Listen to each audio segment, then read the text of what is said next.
Hello, everyone. Welcome to Operation Bad Blood's live stream. This is Moondog here. I'm the game manager and creator of Operation Bad Blood, which is sponsored by evic.com and produced by EMR Event Park.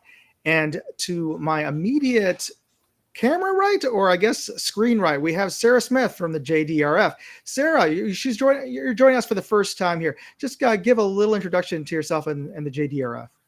Yes, sir. Thank you guys so much for having me. So, my name is Sarah Smith. I work for JDRF. I've been with the organizations for about 5 years now. Awesome. We're a type 1 diabetes foundation. Um, and thank you guys for having me. I'm thrilled to be here and we appreciate your support. Absolutely, that's great. And immediately, we'll just go clockwise. Immediately below, we have Ian, my co-producer here for Operation Bad Blood. Ian, give the folks at home a little quick introduction of yourself and your role here. All right, Ian. Some people call me Sonic. Really don't use it anymore. We don't do call signs anymore. I still do it. Yeah. You still do it. This will be my 11th Bad Blood in some capacity. I've been helping Moondog run the event for the last 8 or 9 years. Yeah. Yeah, and I'm your general pain in the butt on the field, helping to enforce rules, make sure everybody's drinking their water, having a good time, and trying to keep the peace. Yeah, health and safety are key important details in the event, and of course having fun. So we gotta enforce the rules, just to make sure everybody's enjoying themselves. And to Ian, to Sonic's immediate left on screen, we have Chops, one of our new COs. Chops, give a little intro to yourself. My name's Jeff. Call signs Chops. I'm gonna be CO this year. 4th year at Bad Blood. Wasn't in bed last year. Looking forward to it. Excellent. And if faction is General Green. Yes. Okay. Yeah. So Good. Chops is, well, I guess effectively the in our old days the CO of General Greens was going to be playing the role of General Green. So, but you don't have to do that this year. Anyway, thanks for everybody for joining us. And if you have any questions, please post them up in the comments as we're going live, and we're coming in from different channels and co-streaming. But today we have Sarah, who's our special guest, because Bad Blood has always been a charity airsoft event, and half of the proceeds from all the tickets go directly to our charity.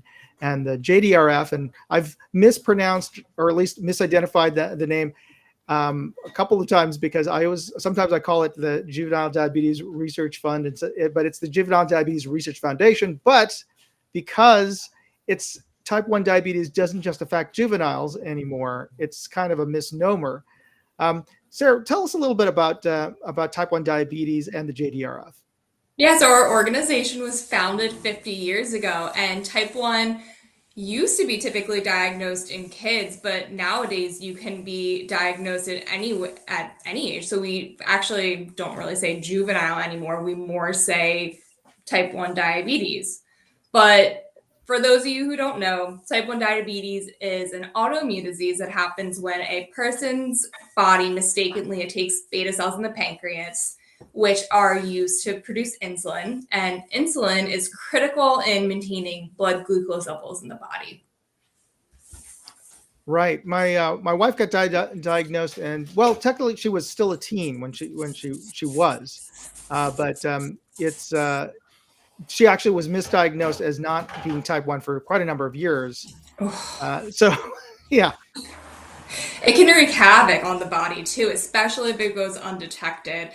And a lot of times it just completely comes out of the blue. But if you don't catch it in time, you can go into diabetic ketoacidosis. It can cause organs to shut down, affect eyes, heart. So catching it in time is so critical. Yeah. Fortunately, she was misdiagnosed as type 2 for a number of years, so she was able to handle it with I forget the standard that Yes, yeah. and I know it is blanking, but I know what you're talking about. it's Yeah. not modipine. It's no something else. Anyway, but I mean, the difference between type 1 and type 2 is type 2, your body produces some insulin. With type 2, you pretty much have zero. yeah, and you've been the JDRF has been critical in funding research to find a cure because it is an autoimmune disease. It's Yeah. your own immune system destroying parts of your body, like other autoimmune disease like lupus and um, arthritis. But I mean, Yeah. and contrary to many people's misunderstanding of it, eating sugar does not cause diabetes. Correct. Yes. Correct. Type 1 has nothing to do with eating sugar. You don't do anything to cause it. And like you said, we're at our backbone and our core a resource organization, and there's so much cool stuff. I'm not a scientist, like don't quote me, but there's so much cool stuff happening at the research level right now. You can actually, a new drug just came out called Tzield. You can delay onset of type 1 diabetes now for up to 2 years. Wow.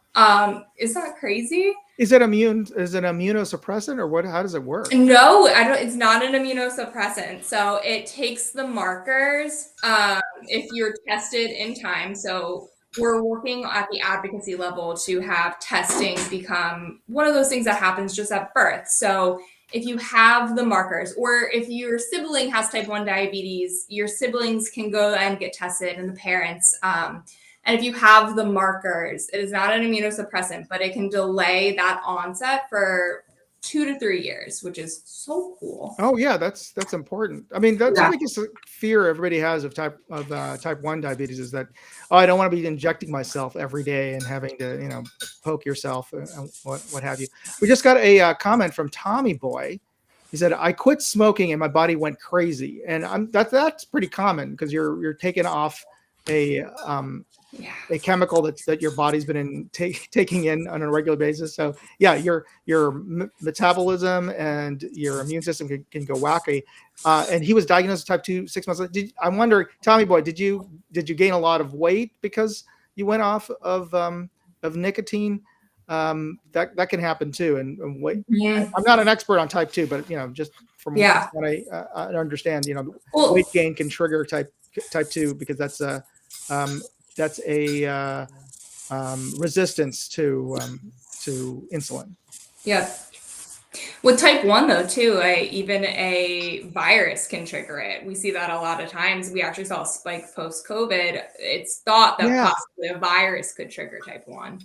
That's what I was reading recently. I don't know if I read it from one of your because I'm on the JDR mailing list. So and for those of you who want to know, who have family members, I would recommend signing up for the JDRF's info because they post up all the new discoveries that are coming up. But that's one of the things, the possibility that it might be triggered by viruses. And as they found out, even some cancers have been like human papillomavirus triggers cervical cancer. Yeah, so that's a whole new possibility. But so Sarah, we've you weren't able to come last year to Bad Blood. I was not. I was so sad I missed it. But this year you will be. I will be there, and I am so excited to come out and just represent JDRF and thank you guys for the critical work that you are doing, funding T1D breakthroughs. Excellent. Yeah, we're hoping. I mean, I started doing this because of my family, my wife having type 1, or at the time thinking just getting diagnosed with type 1. Oh, and there's Tommy Boy responded that you just remind us that women can get temporary, in some cases even permanent diabetes just because of was it gestational diabetes? Yeah, so actually that's, we called my grandmother 1.5, but she had gestational diabetes. She was pretty insulin dependent the rest of her life, did make a little bit of insulin, but that's what triggered her. Yeah. So typically Typically, it does go away after you give birth, but it can remain the remainder of your life. Well, as many women that's spoken to me have said that pregnancy changes your body in so many ways that you had no idea. For sure, for sure. Now, you said Sarah's told us that she also brought a video to show us for about the JDRF. Could you let us know a little bit more about the JDRF? How long has it been? You said it started in the 50s. So it started 50 years ago. So what was that? That was right. Sorry, not 50s. That would be 70s. Yeah. Early 70s. I'm still in the age where I think that like 1950 was 50 years ago. So yeah, it was founded just over 50 years ago. Actually, we were the founding chapter. So I'm in Philadelphia, we're the Greater Delaware Valley chapter, and it was founded right here by two moms who had children living with T1D right out of their kitchen. So they just got together and started raising money, which is so incredible. Yeah, so we have a lot of bragging rights over here. I'm glad you could come out. Absolutely, I'm so excited to see it. Now we have I a get to special participate a little bit. Yeah, Graham, you will hopefully. I'm going to hold you to that because Sarah, not only will she be there for the pregame, and of course we'll have her up on stage after for the raffle, but I'm going to have a special mission role for her, but I'll let her know offline, and it'll be a bit of a surprise to everybody when I give the morning briefing as to what it'll be. Sarah, we've got a video that you sent us for the JRF. Can we play it now for you, for everybody? Yeah, I'd be thrilled to see it. Okay, Ian, just can some you of tee our that up? local, just some of our families, just talking a little bit about what type 1 is, and it looks like for them. November is National Diabetes Awareness Month. I have type 1 diabetes. I have type 1 diabetes. I have type 1 diabetes. We have type 1 diabetes.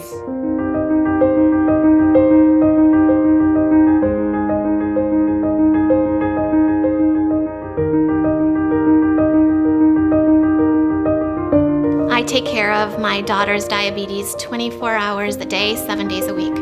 I wear an insulin pump and I wear a glucose monitor and I change them out every few days. We're continuously having to adapt all hours of the day. It can go like crazy, up, down, roller coaster. It's a constant job thinking about your blood sugars, what you're eating, and how you're going to give yourself insulin. When my sugar is low, sometimes I go shaky and sometimes my vision gets blurry. And when my sugar's high, sometimes I get a little cranky. It's unbelievable to watch how different every day is, every meal is, every night is different.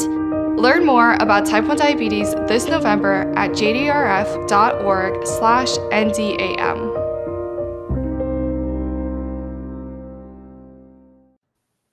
That's great. Those are folks in your local chapter? No, that's on our national level. National. So they're all through the country. But I thought they just did such a great job of just talking about what type 1 diabetes looks like. And it's from our National Diabetes Awareness Month, which takes place in November. But I had to include it. Yeah, that's great. And I saw that a lot of the kids now have the insulin monitors, the onboard insulin monitors and pumps, which is great. Yeah, even the tech from that video, which was I think just 2 years ago, is just a little bit outdated. So the tech is coming just such a long way in such a short period of time. Now it just syncs to your iPhone. You can pull up your app and see your blood glucose levels right on your phone. Yeah. What is it these days? Tech. Well, a lot of it is just getting through the FDA. So they had all of that, and they were prototyping, getting it onto Androids and the phones, but then they just had to go through the clinical trials to make sure everything was working right, and that takes years. Yep, time and money, and that's all the type of things that we fund here at JDRF. So let me ask you a question. Until we find cures. Let me ask a question that's pertinent to the actual game. I can guarantee you there's going to be somebody on the field with an insulin pump. Oh, yeah. Of course. Yep. How, this is a contactless contact sport. So how fragile are these things? Is there any danger of, us breaking somebody's equipment? I mean, Tom, I can let you feel that one, but I would say that in today's world, they've just gotten smaller and smaller. Typically, the patch will be either on the back of your arm or your, thigh. Sometimes you see it like on the belly. Tom, do you want to speak a little bit to the tech side? I'm not going to make any claims as to how durable it is, whether or not it would survive a BB hit, but I would caution anybody who's planning on bringing that to make sure that it's covered at least by properly with medical tape, 1 or 2 layers of fabric of your gear. I'm pretty sure it would survive that. It's just that I think the bigger concern is because it is just this plastic piece of adhered to you, and it's putting this tiny hair thin needle into you that you can, if you bump it, you can dislodge it or it gets sore. So so if you are planning on getting a pump, I would recommend do it a couple of a month, at least a month. Well, we're already get a month into it. Yeah. I wouldn't start it before the game, just because there is a bit of a learning curve to making sure That's not what I meant. Like, I mean, there's going to be somebody out there who's already on a pump. Yeah. So it's not like we need to single them out and say, okay, don't shoot that guy in the arm. But things happen. You're through the woods, you fall down. How durable are these things? I don't know. I've held one. They don't really creak or anything. The only thing I saw that they do have a little bit of a window, so you could see how much fluid they have inside, how much insulin, because you actually have to reload it with insulin. Oh, is that okay? Yeah, or at least load it when you first put it on. They've come such a long way. I mean, again, you still see them fall off every now and then. It's not an unrare occurrence, but they have come a very long way.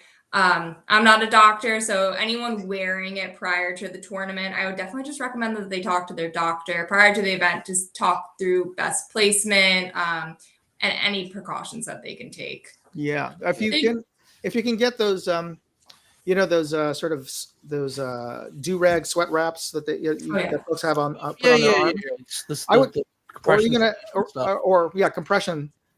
or an ace bandage. I just put an extra layer for anybody coming out. Sounds good. Yeah, but a good question. Very excellent. And too, if you don't have your phone, a lot of times you can toggle it right onto an Apple Watch too. So then you're not worried about your phone. Yeah, that's you get 50-50 when it comes to phones out there, because people are afraid of losing them. Mm-hmm. You need a phone for while you're out there doing what it is we're doing. But guys got to take those selfies in the middle of the woods as they're getting shot at. You know how it is. So. Yeah. Mark had a great comment. He's a high school teacher, and he has students who have them. So if they can survive teenagers, they'll probably survive airsoft. Kids are rough on the tech, But the event, if we have anybody who is planning, I'd love to find out for those of you, if you're planning on coming out and you do have type 1 or type 2 diabetes, leave a comment on in our Facebook thread. It would be good to know, and certainly mention that to Sarah when she gets there. Now, one of the things that we tried to do last year, and it was kind of off the cuff and ad hoc, but a lot of folks actually wanted to donate. I mean, we donate for half the proceeds from the tickets anyway. I mean, shouldn't say anyway, but I mean, as a given. But other folks, some of the folks really wanted to donate additional when they were there, and we worked out a way for those who didn't have cash or had cards through the shop. But hopefully you guys have worked out a plan for that this year. For those of you who want to. I'm absolutely sure that we can figure something out. Yeah, and I appreciate everybody who does want to to give a little bit extra. Yeah, we can bring a QR code too with a link right to a donation button. Yeah, that's be perfect. That's Yeah. a good idea. Mhm. That's probably Easy the best. peasy. And could you tell us a little bit? I know you guys also have other events throughout the year, like the One Oh, yeah. Walk. Could you? So I'm a little bit biased. I'm actually the walk manager. I work on our walk program year round. I manage our Philly event, but there are walks all across the country: Delaware, South Jersey, New Jersey, New York, you name it. They are an absolute blast. So they'll typically have anywhere between a 1.5 to 3 mile route, but before that, it's kind of a party. It's just really there to make our T1Ds feel so celebrated. Being diagnosed can be such an isolating time for families, and just coming out, looking at a sea of 6,000 people who know exactly what you're going through is so meaningful for our families. We have a DJ at our Greater Delaware Valley chapter walks. We actually have Wawa come out, and they do all of the food. They do a whole coffee cart, which I love. I'm a big All right, I'll coffee be there. fan. I was going to say that all you had to say was Wawa, and Sonic's there. Hey, If you man, guys didn't know, Wawa too also has like Roundup. When you see Roundup at Wawa, it comes partially to JDRF. So they're doing such good work as an organization. Huge Wawa fan. Yeah, I'm from South Jersey and grew up in Upper Darby, right outside of Philadelphia, and now I live in New York. We don't have Wawa, so Oh, I'm so sorry. I know I moved to Sheets territory for a little bit, and it was we don't speak it of. was That's tough not a thing. going. Don't tell Sheets that. But yeah, it's such a blast. There's a DJ. We actually have a T1D parade where all the T1Ds line up in order of years of diagnosis, and it's so impactful. But then apart from the event day experience, it's also there to raise funds to go back to the mission to make living with T1D easier until there are cures. But I could go on about the walk program all day. There's also a national ride program with destination rides. There's golf and galas and meetup calls and picnics, and we have a JDRF night at the Phillies coming up over the summer. So I definitely encourage you guys to go on and find your local JDRF chapter and see what they have going on. Great. And so will folks be able to find out more about?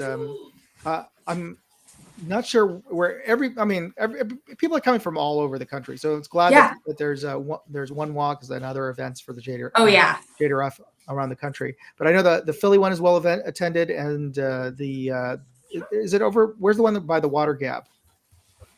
The Delaware one is at Rockford Park in Wilmington, and then ours is at Citizens Bank Park. So the Philly Fanatic makes an appearance too. There's about 6,500 people usually come out to the Philly Walk, so it's a big party. Great, yeah, awesome. I've always tried to get maybe a group of airsofters to come out to do the walk. So I don't know if anybody's interested in representing, please let me or you guys can create a whole team. Yeah, You can do that. so Sure. especially for the Philly one, it sounds like a total blast. Yeah, and it's totally free too. We encourage fundraising, but it is completely optional. So it's 100% a free event to attend. So I definitely recommend you guys to come check it out. If only to get Wawa. Hey, there we go. Yeah, so everybody who wants to come, when is the Philly One Walk? So we don't know for another 2 weeks or so. We actually have to wait for the NFL to release their schedule, which they just did. So we should know in maybe 2-3 weeks. But we're gunning for the first 2 weeks of November. Okay, so it's usually the first 2 weeks or somewhere Usually, like that. typically, yep. Okay. All right. You got to understand Philadelphia sports. It's not like any other city in the world. Like, you live in a place that's got multiple teams. I live in a place that's got too many teams. Philadelphia sports fans A different are breed? Rabid. absolutely insane. That doesn't even cover it. Like, Passionate. if you're an Eagles fan, that's all They're you care passionate. about. 24/7. Yeah, it's Philly sports I think fans are another we're the level. team that booed Santa. Yes. Yeah. And throw snowballs at them. Yep. Yep. Booed an orchestra one time. Yeah, it's Yeah. it's a fun place. I like to tell my wife that Philadelphia is stuck in In a good 1974 way. and Rocky. That's just all you need to know. Hey, That's it's Philadelphia. gotten cool, and there's so many good restaurants. Like, Yeah, true. we just really love our sports. Excellent. Now, Sarah, maybe you have some questions for us because this is going to be your first event that first time coming out to Bad Blood. Yes, it is. Yeah. Can you tell me how long you guys have been doing it for? Well, we did it. I started, I believe it was 2009. Okay. Or thereabouts, and it started off small. I think we started with 75 players in the first year, and we started it in a small paintball field in the Hudson Valley in New York. And it was there from about 2014, 2015. And then we moved to, it just started growing bigger. So it went from 75 to 150 to 300. So every year was doubled. So by the time we're getting to about 1,000 players, it was like, there's no way we could fit anywhere like 500 or more players on that field in the Hudson Valley. Yeah, we were pushed it that one year at 500 or 600. We were right on top. So of each other. I found EMR from a recommendation. No. I found EMR separate from you, but when I heard you were pushing for it, I was like, yeah, that could work. So I'll skip that. Share credit. I'll share that. But EMR is amazing. It was fortunate that I was driving to visit some friends up in Toronto, and I got into my head, we'll drive from New York when I was living in New York. So we're driving through in Scranton, and then I had heard from another player. Maybe you told him and he told me, but it was a player out in Binghamton who said, you got to stop at this place. And I saw it on the map, like, I'll stop on my way up to Toronto. And so we stopped there. I'm like, wow, this place is huge. Is it 120 or 140 acres? Yes. Oh, easily. If we were to use the entire property, easily. Like, we don't, and it's still too big. And it has its own bunkhouses there. It looks like yes. I thought for sure it was maybe like a former Boy Scout camp or something, because there were so many bunkhouses and the place was just so huge. But I found out later that no, they built the paintball players built those bunkhouses. So it's got those facilities, a huge campground, so people come and pitch tents and park RVs there. And it is roughly 35 minutes north of Scranton, or at least the edge of Scranton. Yeah. So about halfway between Scranton and Binghamton, New York. And so Bad Blood was conceived originally as I wanted to put together an Airsoft game, one, to fundraise, and two, I wanted the kind of game I wanted different than all the other Airsoft games that typically I participated in, which is basically two forces, like Force A versus Army B. And typically it was a green camo versus tan camo kind of event. And that's 90% of Airsoft big games or anywhere are typically structured like that. Yeah. But at the time, I wanted to see if we could do a game. I started doing games with 3 different forces versus each other. And then I was trying to see, well, maybe 4. And so that's one of the things that makes this game a little more unusual is we even got up to a point of 8 different teams versus each other, but it just got to be a little unmanageable. I still think that it's a possibility, but yeah, there was definitely a beauty to it, because you got in your head though, because like with the 8 teams, a lot of things kind of looked similar from a distance, so you had to really think about what you were doing, and I liked that aspect of it. But management wise, well, so the idea is that it's a set in a fictional civil war in Africa. and instead of diabetes, I crafted the story around an Ebola outbreak, which is another much more deadlier blood disease. And the idea was that the Ebola outbreak set off the civil war in Congo, and that each of the teams represented a different faction in that civil war. So, and I pulled different threads from different things that are happening in the world, and real history, and various civil wars in Africa.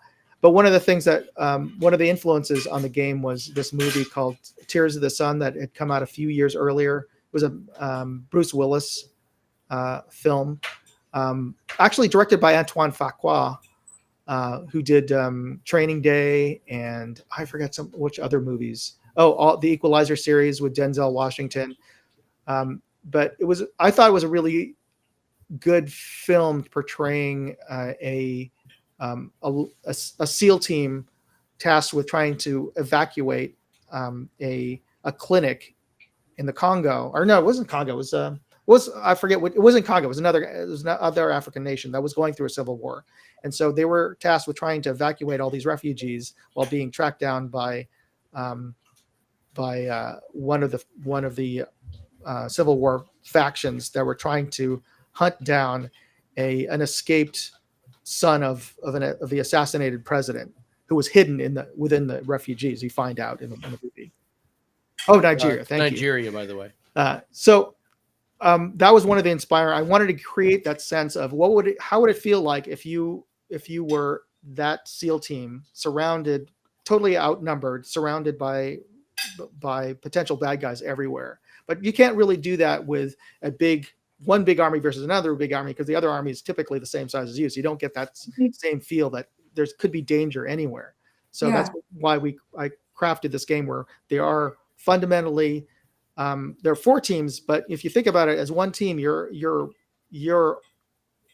a fourth as small as all the other teams combined. Mm-hmm. So you have that sense that you're outnumbered, even though in a sense you aren't, because we try to have all the factions roughly the same size, but you still get that sense that you are outnumbered and in enemy territory. Plus, we have the addition of additional players who function under sort of the direction of the staff from us, who are the tribal natives who are defending their villages from these Civil War factions that are coming in from the big city. And so we have players out in the field who will shoot at everybody else, regardless of which team they happen to be on. So all the teams, you still have to be on your toes all the time, even if you don't see an enemy army around you. So it's an interesting game concept. And you are more than welcome. We will kit you out. Have you ever played Airsoft, by the way? I haven't. I'm kind of tempted to, and I think my husband's going to. Has he played before?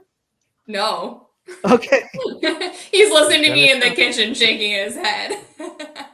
Well, we'll have all the protective gear. You'll have goggles and we'll probably get you a paintball face mask, or hopefully a mesh face mask. So I'll have to watch that movie with Bruce Willis beforehand to prepare. Oh yeah, it's actually pretty good. Bruce Willis, what is it? Monica Bellucci, and I forget who else is in the movie. Have you seen it, Chops?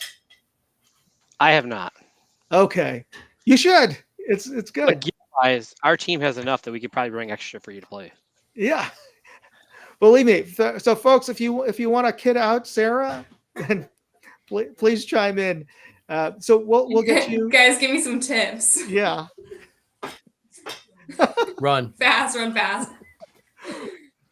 Well, the one thing you should watch out for is be aware of which team you're on and what you're wearing, because that's one of the things we stress is that each of the teams has a different type of uniform, and we have to sort of there's some relax. We relax some of the restrictions, but an army where a uniform is, the word uniform means something. It's uniform, right? So that everybody has the same color, the same camo pattern. So just be aware that if you're wearing a green splotched pattern that anybody wearing the same one you shouldn't be shooting at, and vice versa. Don't shoot Just your come to- teammates. Yeah, and if you see somebody wearing tan, then definitely shoot them. if you're green, that sort of thing. All right, I'm starting to get it. Okay. So now Moondog and I have done this game, too long. Chops, you're still relatively new to the game. What's your approach? Approach wise, basically, after our first year, we were watching for who's got a dead rag on, trying to justify who's who. People were playing not so honorable. So year 2 was if they come up and you're questioning anything, just shoot them. Especially with Sigma Joker around quick. there. Wow. He's obvious where he is usually, so we usually keep an eye on him. Just Yeah, if you see him, just shoot him. Yep. So the idea is that when you do get shot, Sarah, that just to visually you- signify that you're dead. Okay. We ask all the players to bring a red bandana, or we call them a red rag, because really, any sort of red object. So that's why we also don't let players wear a red shirt or red gear. So you take that out, you wave it. That shows that you've been shot, and then you tuck it into your gear, and you walk to your casualty collection point, and then. After a given amount of time, which could be anywhere between a minute to 10 minutes, depending on what time you get there, you'll be told by one of the staffers that, oh, it's time to go back into the game. And then you can get back into the game. And Okay. yeah, so that it's not as hardcore as where if you get killed, then that's it. You're done not for out the day. the full time. Yeah, exactly. But we want to make it so that it's not like that there are some stakes involved, that you don't want to just, okay, I got killed, and I can go walk over here, and then I can, tag and I'm back in kind of You get thing. penalized a little bit. Yeah, absolutely. Yeah, but the 10-minute timeout is great because since I'm generally the on-field guy, I try and walk the whole perimeter of the field all day long. Okay, you got shot, so now you go take a break, go drink some water, eat a piece of beef jerky, pop some peanuts. I don't care, just something to keep you salted and hydrated, and before you even know it, you're back in the game getting shot at again. You're not missing anything. Respawn is a great time to collect yourself, like you said, hydrate, eat, reload if you need to, any of that. Gear up to go back out. Exactly. Yeah. And then each team will actually have, we call them embeds. We'll actually have staff members embedded into each team who, while they're there to play the game, they're really more there as referees, rules minders, stuff like making sure everyone is playing, like Chop said, playing honorably. Not being too aggressive, because it does happen. Making sure you're drinking water, and then we carry around these little devices called chronographs, which test the speed of everybody's airsoft weapons. So during that timeout period, we randomly spot check people and to make sure that they're within the rules limits. And so everybody's busy all day long. It's safety. So because you're shooting these airsoft guns. Have you ever played paintball? No. So does it hurt? It stings. Yes. Yes and no. Yes and no. What do you mean by no? It depends on the distance you get hit from. That's good. Yes. The actual speed of the weapon, so forth, so on. So.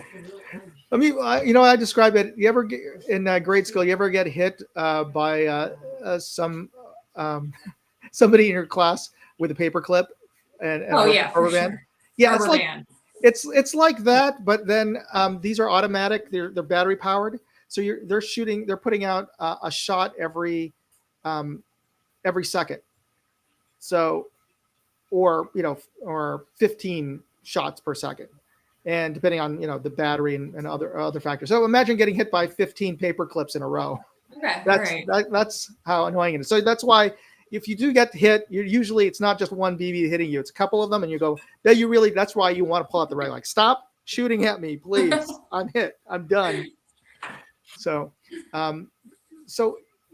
that's one of the reasons why we do the chronograph, is we don't want people bringing in airsoft guns that are too powerful. So it has to be within a top limit. because theoretically you could soup up these things, beyond what our limits are, and so we do cap off how fast the BBs can be shot out of your machine, of the gearbox, and so that's just for safety, because we don't want anybody to get seriously injured. And then we also require everybody to wear goggles that can withstand a BB hit, so because you want to keep your eyesight, and we were Yeah, it also keeps everybody on that too, an yeah. even playing field. Because if we cap it at a limit, nobody can go above said limit. Nobody's got an advantage. That's more about your personal skill. Because as much as this is a charity event, we're out there to have fun and raise money. There are people who are just in it to win it, and they can get a little aggressive. So it's to make sure everybody is the most level of aggressive as we can let you be. That makes sense. It is fun. So everybody who comes out usually has, they have a great time, and we try to also add a couple of things to it. EVIC, who's the main event sponsor and has been since the inception, they send out a crew, and the companies that their vendors. And we also have vendors there, but the companies that sell airsoft gear, often donate airsoft equipment, like lots. Raffles.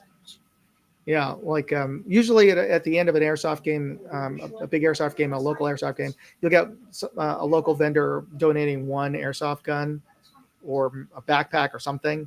This one, they bring in like 20, 30 of these things. It's epic. So cool. Yeah, and a part of it is really it's you guys, because they know that we're not in it we're in it to raise money for the JDRF, and everybody knows that we're trying to do positive things for just the greater community, and we want to try to also cast a positive light to the people who play airsoft, that we do care about things other than airsoft. So I think that's one of the reasons why a lot of those companies are willing to donate gear to give away, is because of the JDRF. So thanks for that.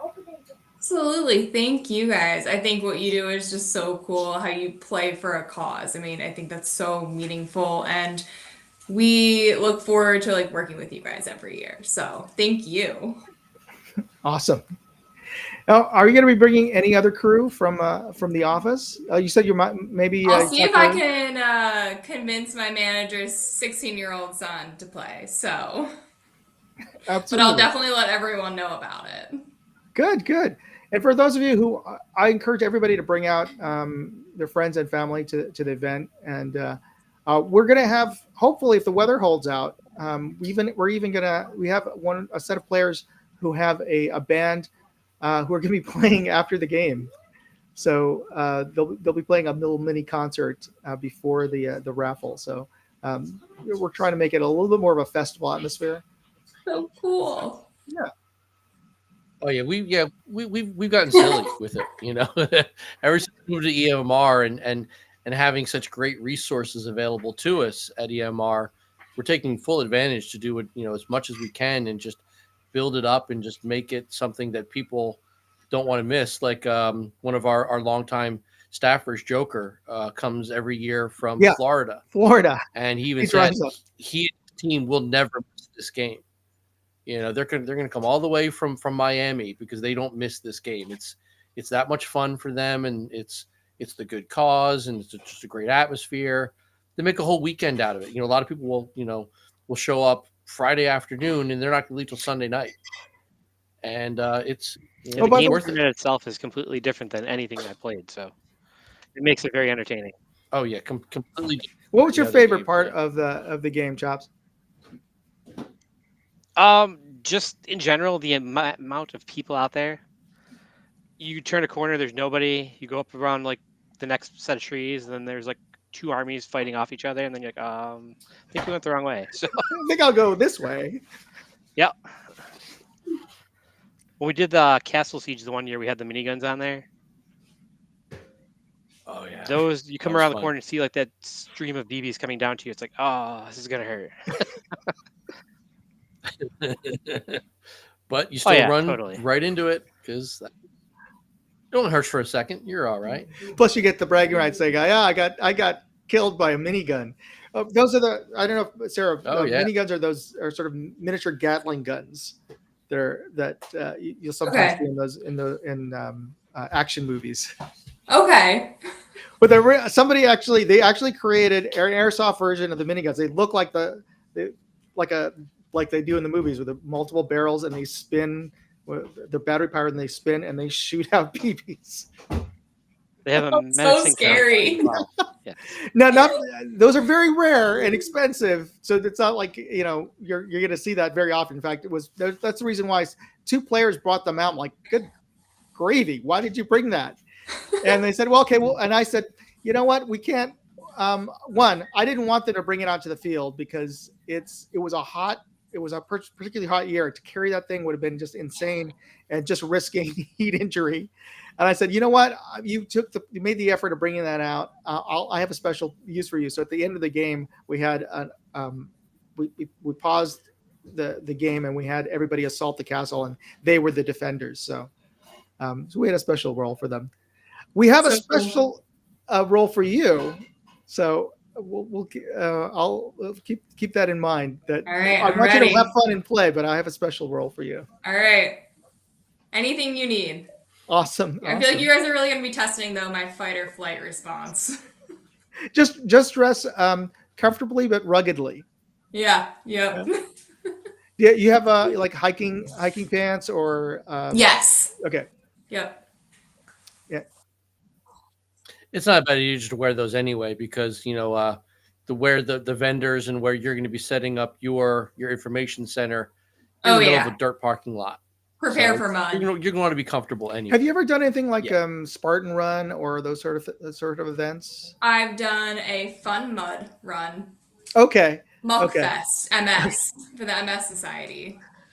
So if you can, it'll be roughly the same in terms of sort of the event space and atmosphere. So Okay. it shouldn't be that unusual or out of the ordinary if you've done something like that. Yeah. Okay, good. But definitely wear pants. Yeah. Yeah. Though we have seen folks come out in kilts. So I don't recommend that, especially with the ticks, but It seems like a bad time. it seems like a bad idea, but whatever. The heat I can understand. I can understand wearing that because of the heat. Yeah, because mid-June you're tempted, it does. to throw on shorts. I mean, we are, pretty north Pennsylvania, so and we're up on a mountain basically, but it's still it gets hot, and the amount of equipment people are slung on their back, you get overheated pretty easily. So that's why we always stress you got to bring more than enough water. Prepare to be. Yes, you can leave the field and go to your car if you need to go to your campsite to get something, whatever, but prepare to be there all day. So bring what you're going to need. So, bring all the water you're going to need, bring snacks, bring whatever you feel you're going to need. That way you're not missing anything. You don't have to run back out and then try and find where your team is, because Bad Blood isn't like your standard, because like I said, when you get hit, you move back a bit, and then you kind of you respawn into the game. But the whole point is the teams are all circling the field all day long. So if you leave your team for whatever reason, then you got to find them. Who knows where they're going to be? So you're going to trek out to wherever they're at. You're probably going to miss them, so you're still going to be searching for them. Yeah, so just bring whatever you're going to need with you, and just live it up. So you're gonna have a fun time regardless. So. Oh, yeah. And there's even that we are working on it. No details, no specific details yet, but we are 90% sure there's going to be a night game. So that it hasn't happened in a while, just because of manpower shortages. But you can actually play airsoft at night. Did you know that, Sarah? I had no idea. Do you have to wear night goggles? Some people do. You can. You So can. in that case, yes, you have a definite advantage. But usually, folks will bring out flashlights and equip their It's gear like a with big flashlights. manhunt tournament. It is it is exhilarating. It is, but it is a huge amount of fun. But yeah, so we're one of the folks is working on details, and once we get things nailed down. But that's one of the things I wanted to let everybody who's watching know, that if things are looking very good for Night Game this year. They were fun to watch from the campsites a couple years ago when we had them. Oh, You know, yeah. tracers going Oh, off, tracers! Yeah, the the lights tracers. running around, all the explosions. So yeah. there are airsoft is a simulation of real life warfare. So they've created glow in the dark BBs that are they have special almost like miniaturized flashes for cameras that are built into into attachments for barrels, so that as the BBs come through, they are charged up with light. So that when they shoot out, you can see these glowing dots shooting out. It is so. But it cool looks looking. really pretty. Yeah, and then you can see them bouncing It's off fun. things too. Great. It's pretty cool. So you might be able to get say, oh, we lost Chops. Oh, there we go. There we go. All right. So before now one actually might be a good time. We're running up to the end of the hour, and we have a special giveaway tonight. For last month, I've been asking folks to leave a comment on a review. I do, for those of you who don't know, aside from doing airsoft, I do airsoft gear reviews and firearm and gadget reviews on YouTube.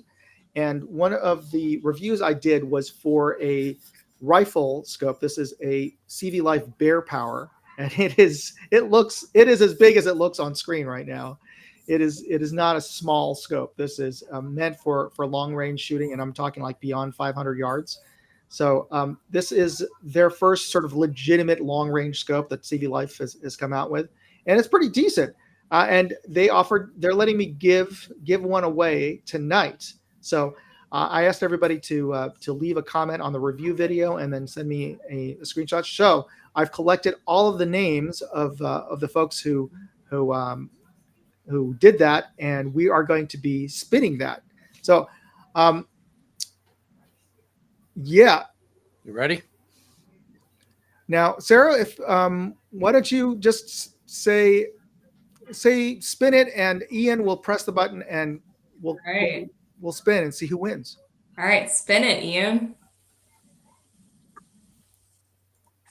Hello. Yeah. Oh, I should There we spin it, go. don't I?